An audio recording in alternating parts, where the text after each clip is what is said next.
নমস্কার, শুভ সকাল সকলকে। সনাতন বেঙ্গল নিউজে সকলকে স্বাগত জানাই। আজকে আমরা চলে এসেছি নতুন খবর নিয়ে, নতুন দিনে শিয়ালদা স্টেশনে। আজকের দিনে দাঁড়িয়ে, আজকের তারিখে, আগের মাসে আমাদের রাজ্যের মুখ্যমন্ত্রী শপথ নিয়েছিলেন। আজকে সেই দিনে গোটা 1 মাস পূর্ণ হলো। আজকে আমরা কিছু সাধারণ মানুষের কাছে যাব এবং তাদেরকে গিয়ে প্রশ্ন করব যে তারা এই মাসে কতটা পরিবর্তন দেখেছে এবং সেই পরিবর্তনটা উন্নতি নাকি অবনতি। চলুন। নতুন সরকার আজকে 1 মাস পূর্ণতা পেল, মানে আজকের দিনে দাঁড়িয়ে গত 1 মাস আগে আমাদের নতুন মুখ্যমন্ত্রী শপথ করেছিল বাংলাকে চেঞ্জ করবে। এবার সেই পশ্চিম বাংলার আজকে 1 মাস পূর্ণ হলো। তো কি মনে হচ্ছে, সরকার কতটা উন্নতি করতে পেরেছে, কতটা অবনতি করতে পেরেছে? সরকার এখনো যে প্রক্রিয়ার মধ্যে রয়েছে, এই প্রক্রিয়া যদি সঠিকভাবে রাখতে পারে তাহলে পশ্চিমবঙ্গ উনি যা যা প্রতিশ্রুতি দিয়েছে, যা যা উনি কমিটমেন্ট করেছিল, সেইগুলো যদি ঠিক মতন রাখতে পারে পশ্চিমবঙ্গ অলওয়েজ মানে খুবই উন্নতি হবে। এগুলো কিন্তু রাখতে হবে, কিন্তু আমাদের গ্রাস লেভেলে মেহনতি মানুষ যারা, গ্রাস লেভেলটাকে যেন তারা কোনোদিন অবজ্ঞা না করে। যেটা কিছুটা দেখছি গ্রাস লেভেলের দিক থেকে উনি অবজ্ঞা করছে, এটাকে তো ওনাকে দেখতেই হবে। উনি অনেক আমাদের আশা চাহিদা নিয়ে ওনাকে মুখ্যমন্ত্রী বানানো হয়েছে। বাংলা ম্যাক্সিমাম ভোট ওনার এই সরকারের পক্ষে গেছে, সেটা ওনাকে একটু দেখতে হবে। মেহনতি মানুষের যেতে বললে কিন্তু, পেটে লাত পড়লে কিন্তু তাহলে কিন্তু ভবিষ্যতে ওনার অসুবিধা হয়ে যাবে। হকারে যে হকার হকার যদি কোনো জায়গায় করে, আগে সরকার বেআইনিভাবে বসিয়েছিল মানলাম, এবার যারা হকার তারা তো পশ্চিমবঙ্গের মানুষ, তারা তো সবাই তো ভোট দিয়েছে। সেই যে পুনর্বাসন করে সঠিক পদ্ধতিতে টুটাটেসে ভেঙে দিলে তাদের বউ বাচ্চা আছে, তাদের পরিবারের পেট আছে, সেই জায়গাটাকে দেখতে হবে। পুনর্বাসন দিয়ে কোথায় কিভাবে কি করা যায় সেটাকে প্ল্যান মাফিক কাজ করতে হবে। এভাবে করে দিলে সবার পেটে লাত পড়ে যাবে। এইটা যেন পেটে পেটে ভাতটা যেন সরকার অনুরোধ থাকে, এটা যেন না করে। সরকার যে প্রকল্পগুলো কমিটমেন্ট করে এসছে সেগুলো যদি বাস্তবায়িত করতে পারে, এই সরকার দীর্ঘমেয়াদী সরকার। বাস্তবে কিন্তু আনতে হবে। বলা আর বাস্তবে আনা কিন্তু অনেক ফারাক থাকে, কিন্তু বাস্তবে আনতে হবে।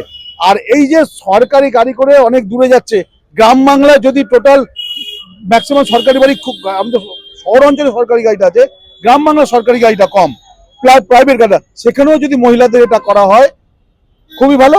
আর কর্মসংস্থান করুক, এর চেয়ে বড় কথা এই যে ভাতা দিচ্ছে ভাতা ঠিক আছে সমসাময়িকের জন্য, কিন্তু কর্মসংস্থান করলে একটা পরিবারে তার মাথার যদি কাজের ব্যবস্থা করে দিতে পারে, তার পরিবারের জন্য সে নিজেই ইনকাম করে নিয়ে আসতে পারবে, তখন সরকারের ভাতা দিতে লাগবে না। কর্মসংস্থান হচ্ছে সবচেয়ে বড় এই সমস্যার সমাধান।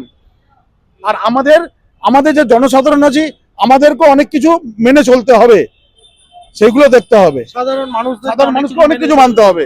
সাধারণ মানুষরা অনেক কিছু ভুলভাল করে, সেগুলোকে সাধারণ মানুষের দেখতে হবে। আর সরকার যে কমিটমেন্ট করেছে, সরকার ঠিকমতো কমিটমেন্ট পালন করতে পারলে দীর্ঘমেয়াদী সরকার।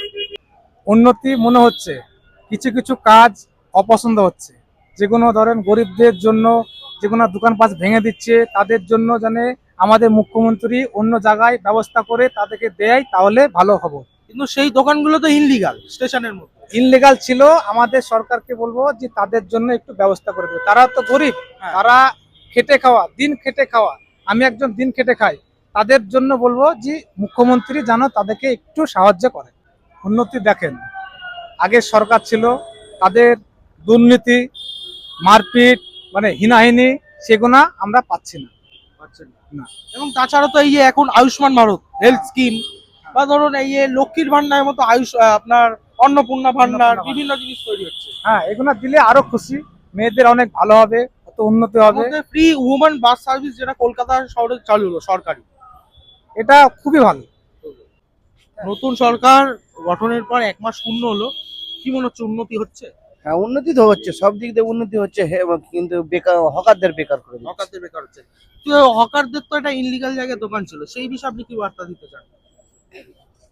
ইনলিগাল জায়গায় বলতে রেলের জায়গাতে বেশিরভাগ হকাররা মানে করে কমে খাচ্ছিল, ইনকাম করে খাচ্ছিল, সেই জায়গা থেকে তো হকার উচ্ছেদ করে দিচ্ছে, মানে হকাররা অনেক মহা বিপদে পড়েছে না। আচ্ছা ধরুন এই যে বুঝলাম হকাররা গরিব মানুষ, খেটে খাওয়া মানুষ, কিন্তু ওরা তো বিপদে পড়ছে, ঠিক আছে বুঝলাম, কিন্তু ওরা তো সরকারের জায়গা ব্যবহার করছে। হ্যাঁ, অবশ্যই। এবার ধরুন আপনার বাড়িতে, আপনি ধরুন কেউ যদি 2-3টে দোকানদার এরকম দখল করে বসে থাকে, আপনি কি ছেড়ে বলবেন?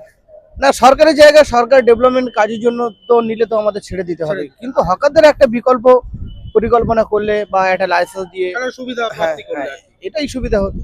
উন্নতি তো সব দিক দিয়েই করছে, ভালোই করছে, যে কাজগুলো করছে সবটাই ভালোই করছে। উন্নতি বলতে যারা চোর ছিল তাদের কোমরে দড়ি পড়ছে, প্রতিটা বার আপনারা দেখতে পাচ্ছেন। যারা ভালো তারা ভালো, যারা খারাপ তারা খারাপ, সব তো সিগারেটে দেখতে পাচ্ছেন। ওদেরকে আরও দেখা যাবে, পুরো ক্লিয়ার হবে। আস্তে আস্তে সময় দিতে হবে, সময় নেওয়ার পরই কাজ হবে। ভালো, সবার জন্য ভালো। কিন্তু দেখুন, এই ভাতার ওপরে নির্ভরশীল আগের মতো সরকারের মতো না থাকাই উচিত। ক্লিয়ার, সবার চাকরি বাকরি হওয়ার দরকার। আমাদের দেশে উন্নয়ন করতে গেলে শিল্পর অবশ্যই প্রয়োজন আছে। শিল্প না হলে আমরা আগাতে পারবো না। সে যেভাবে নতুন জেনারেশন আর পুরোনো জেনারেশন, নতুনকে ডেভেলপ করতে গেলে শিল্পর অবশ্যই প্রয়োজন আছে। ভাতার উপর নির্ভরশীল কোনো সরকারই উচিতই না। জায়গাটা অনেকটা ক্লিন হয়েছে শুনেছি। আমি তো বাইরে থেকে আসছি, আসানসোল থেকে, তো শুনেছি এই জায়গাটা ক্লিন হয়েছে অনেকটা। ঠিকই লাগছে দেখতে। আর ওদিকটাও রাস্তাঘাটটা একটু যদি আরো ক্লিন আপ হয়ে যায় তাহলে ফুটপাতে হাঁটতে সুবিধা হবে। এই ছিল আমাদের রাজ্যে 1 মাসের পরিবর্তন। এরকম প্রচুর খবর এবং আপডেট পেতে চোখ রাখুন সনাতন বেঙ্গল নিউজে। নমস্কার।